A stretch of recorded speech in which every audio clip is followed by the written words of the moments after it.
নমস্কার বন্ধু, আমি শিশির দাস, বঞ্চিত সেকেন্ড এসএলএসটি 2025-এর একজন ফ্রেশার চাকরি প্রার্থী। আজ আমি আপনাদের কাছে দুটি গুরুত্বপূর্ণ বার্তা রাখতে চলেছি। সকল ফ্রেশার প্রার্থীদের অনুরোধ করব ভিডিওটি মনোযোগ সহকারে শুনবেন।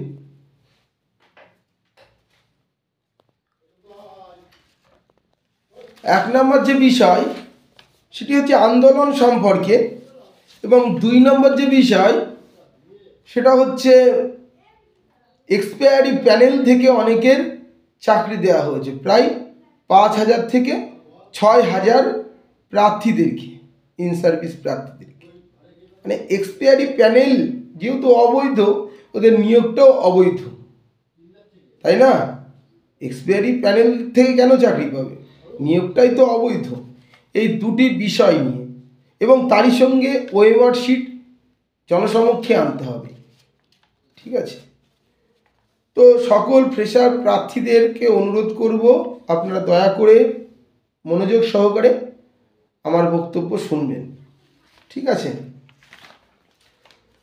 গত কয়েকদিন যাবৎ নানা মহল থেকে আমার উপর মানসিক অত্যাচার, মিথ্যে অপবাদ, এমনকি প্রাণনাশের হুমকি পর্যন্ত এসেছে।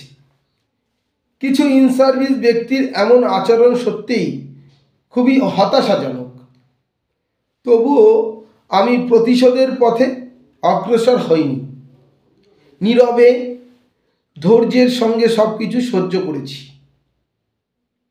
আপনারা জানেন, বিগত কয়েকটি আন্দোলন এবং 10 মার্কস অভিজ্ঞতা সংক্রান্ত মামলায় আমি সামনে থেকে নেতৃত্ব দিয়েছি। সেই লড়াইয়ের বাস্তব ফলাফল আজ আমরা দেখতে পাচ্ছি। গত 24শে নভেম্বর ধর্মতলার ওয়াই চ্যানেলের আন্দোলনটি ছিল অন্যান্য আন্দোলনগুলি থেকে বেস্ট আন্দোলন। গত 24শে নভেম্বর ওয়াই চ্যানেলের মুভমেন্টটি ওয়েস্ট বেঙ্গল তথা সারা ভারতবর্ষ দেখেছেন।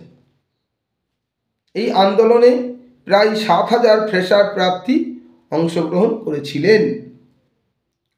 আন্দোলন সাফল্যের নেপথ্যে 7,000 ফ্রেশার প্রার্থীর অবদান উল্লেখযোগ্য, কারোর একক অবদান নেই। তাহলে কি বললাম? সকল ফ্রেশার প্রার্থীদের জন্যই কিন্তু 24শে যে নভেম্বর যে আন্দোলনটি সাফল্য পেয়েছে, আমরা মিডিয়ার সামনে তুলে ধরতে পেরেছি। অন্যায়ের বিরুদ্ধে যে প্রতিবাদ, সেটা করতে পেরেছি। দেশের মানুষকে দেখিয়ে দিয়েছি যে আমরা ফ্রেশাররা কেন বলির পাঠা হতে যাব। সেই বিষয়ে কিন্তু আন্দোলন করেছি। তার নেপথ্যে শুধু আমাদের কারোর একক অবদান নেই, এখানে সকল ফ্রেশার প্রার্থীদের অবদান আছে। আজ আরও একটি অত্যন্ত গুরুত্বপূর্ণ সংবাদ আপনাদের জানাতে চাই। আজ মহামান্য হাইকোর্টে এক মামলার শুনানিতে প্যানেলের মেয়াদ উত্তীর্ণ হওয়ার পর, অর্থাৎ থার্ড কাউন্সিলিংয়ের পরে যারা চাকরি পেয়েছেন তাদের টেন্টেড হিসেবে চিহ্নিত করা হয়েছে, এবং তাদের পূর্ণাঙ্গ তালিকা জমা দিতে আদালত নির্দেশ দিয়েছেন। এছাড়াও 2025 পরীক্ষার সকলের ওএমআর জনসমক্ষে প্রকাশ করার জন্য মাননীয় বিচারপতি ম্যাডাম সুস্পষ্ট নির্দেশ দিয়েছেন। ফলে কমিশন আজ সত্যিই সাঁড়াশি চাপের মুখে পতিত হয়েছে।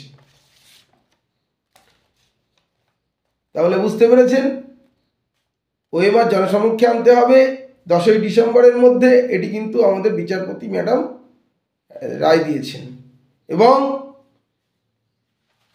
এক্সপায়ারি প্যানেল অবৈধ, রিক্রুটমেন্টটাই অবৈধ, তাই না? এক্সপায়ারি হয়ে গেছে যে মৃত প্যানেল, সেই প্যানেল থেকে নিয়োগ হয় কী করে? নিয়োগটাই কিন্তু অবৈধ। এই মামলাটি আমি 24শে নভেম্বর নিভৃতে দায়ের করি। ইচ্ছে করে কাউকে জানাইনি, কারণ শুভ উদ্যোগকে অনেকেই ভুল পথে পরিচালিত করতে চান, এবং কিছু ইন সার্ভিস প্রার্থী বড় উকিল লাগিয়ে মামলাকে বিপথে ঘুরিয়ে দিতে পারতেন, আমি সেটা হতে দিইনি। গতকাল রাতে কেস লিস্ট বেরোনোর পর যখন তারা বিষয়টি জানতে পারে তখন তাদের আর কিছু করার ছিল না। তাহলে কেন আমি চুপি চুপি করতে পেরেছি, বুঝেছেন তো? এই কারণেই চুপি চুপি করেছি। তারা বাঘে বাঘে উকিল লাগিয়ে দিতেন, বড় উকিল লাগিয়ে দিতেন, মামলাকে বিপথে ঘুরিয়ে দিতে পারতেন, আমি সেটা হতে দিইনি। গতকাল রাত থেকে আমাদের আইনজীবী বিকাশ রঞ্জন ভট্টাচার্য এবং সুদীপ্তবাবু দুজনকেই প্রণাম অসংখ্য। তারা আমাদের জন্য অক্লান্ত পরিশ্রম করছে। আমাদের সম্মানিত আইনজীবী শ্রদ্ধেয় বিকাশ রঞ্জন ভট্টাচার্য এবং সুদীপ্ত দাশগুপ্ত বাবুকে নিয়ে যে কুমন্তব্য করা হয়েছে তার সমস্ত প্রমাণ আমার কাছে সংরক্ষিত করা আছে। লড়াইয়ের পথ কখনো সহজ হয় না বন্ধু, এটাই তার প্রমাণ। লড়াই লড়াই লড়াই চাই, আর লড়াই করে বাঁচতে চাই। কিন্তু আমি একটা কথা স্পষ্টভাবে বলতে চাই, আমি কাউকে ভয় পাই না। স্পষ্টভাবে বলছি, আমি কাউকে ভয় পাই না। হুমকি, অপবাদ, প্রলোভন কিছুই আমাকে দমাতে পারবে না। এবং আমি শিশির দাস কারোর সঙ্গে কোনোদিন বিশ্বাসঘাতকতা করিনি এবং করবেও না। করাপশন আমি পছন্দ করি না, নেপোটিজম আমি পছন্দ করি না, স্বজন পোষণ অর্থাৎ স্বজন পোষণ আমি পছন্দ করি না। যে যোগ্য, আন্দোলনের যে যোগ্য তাকে আন্দোলন করতে দাও, যে ভালো বক্তব্য রাখতে পারে তাকে বক্তব্য রাখতে দাও, তাই না? যে ভালো পড়াশুনো করে, যে ভালো জ্ঞানী পণ্ডিত তাকে শিক্ষক বা শিক্ষিকা হতে দাও। আমি কিন্তু তারই পক্ষে। সুতরাং হুমকি, অপবাদ, প্রলোভন কিছুই আমাকে দমাতে পারবে না। যে যোগ্য তার দিকেই আমি থাকব। এবং আমরা এখানে সকলেই ম্যাচিওর, তাই না? সেই কারণে সকলের মতামতকে প্রাধান্য দিয়ে আমরা একটা চূড়ান্ত সিদ্ধান্তে পৌঁছাব। আমি বিশ্বাস করি ন্যায়ের পথে হাঁটলে অবশেষে সত্যের বিজয় হয়। তাহলে কি বললাম?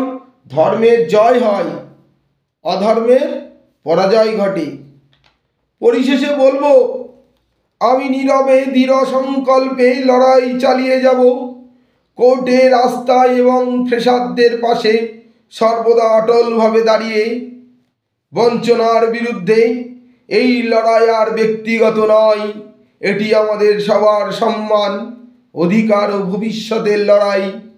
আমরা জিতব, কারণ আমাদের দাবি ন্যায়সঙ্গত এবং আমাদের পথ সৎ।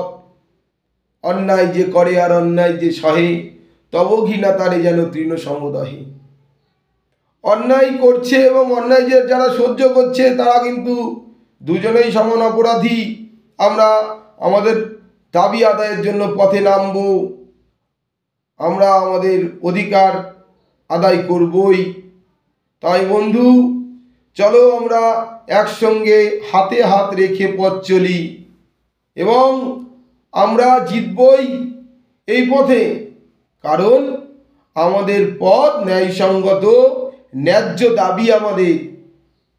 আমরা জানি যে আমাদের দাবি কি, কি জন্য আমরা লড়াই করছি।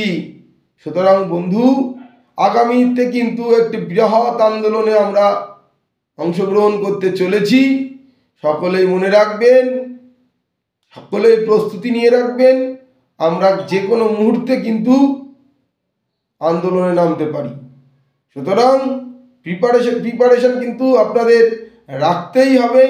তাই বন্ধু, বেশি চিন্তা করবেন না, হতাশাগ্রস্ত হয়ে পড়বেন না। আপনি একজন ভবিষ্যতের সুনাগরিক। সুতরাং আমি বলবো, আসুন আমরা হাতে হাত রেখে একসঙ্গে পথ চলি। আমরা আমাদের দাবি আদায় করবই। সবাই ভালো থাকবেন, সুস্থ থাকবেন এবং মনে রাখবেন, আগামীকাল 28শে নভেম্বর, এই 28 তারিখে কিন্তু আমাদের একটা শুনানি হতে চলেছে। মানে আগামীকাল 28শে নভেম্বর বিচারপতি ম্যাডাম কিন্তু কি রায় দেবে তার দিকে আমরা তাকিয়ে আমরা আশাবাদী।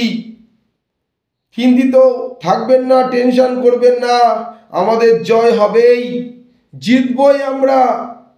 ঠিক আছে, সবাই ভালো থাকবেন এবং আগামীকাল যে কোর্টের রায় বেরোচ্ছে হাইকোর্টের, মানে কলকাতা হাইকোর্টের, তার দিকে নজর রাখবেন। ভালো থাকবেন, সুস্থ থাকবেন, আবার দেখা হবে পরের ভিডিওতে।